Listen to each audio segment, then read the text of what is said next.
sering merasakan kebahagiaan saat berkumpul dengan teman, yang dimana teman yang bertahun-tahun lamanya selalu bersama kita, teman yang selalu menemani di saat kita sedih maupun senang, teman yang selalu mendengarkan curhatan kita dan mampu mengembalikan senyum dan kebahagiaan kita.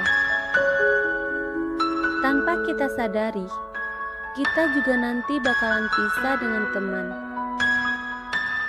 Emang sih, berat berpisah dari seorang teman. Tetapi takdir tidak bisa kita hindari. Pepatah sudah mengatakan, di mana ada pertemuan, pasti ada perpisahan.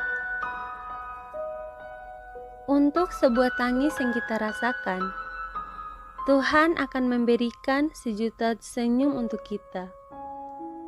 Untuk sebuah penderitaan yang kita terima, Tuhan akan memberikan sejuta kebahagiaan yang akan kita rasakan.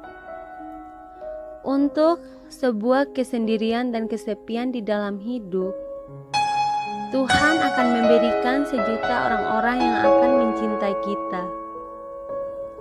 Untuk sebuah kerja keras yang kita lakukan, Tuhan akan memberikan sejuta hasil yang tidak akan ada habisnya. Untuk sebuah kesabaran yang kita hadapi, Tuhan akan memberikan sejuta berkat yang berlimpah. Maka percayalah, Tuhan akan selalu ada di samping kita, di saat senang, susah, dan di saat apapun itu. Dia akan selalu menyertai kita. Percaya, Dia akan memberikan sejuta kebahagiaan, bahkan mungkin lebih untuk umatnya yang selalu bersabar.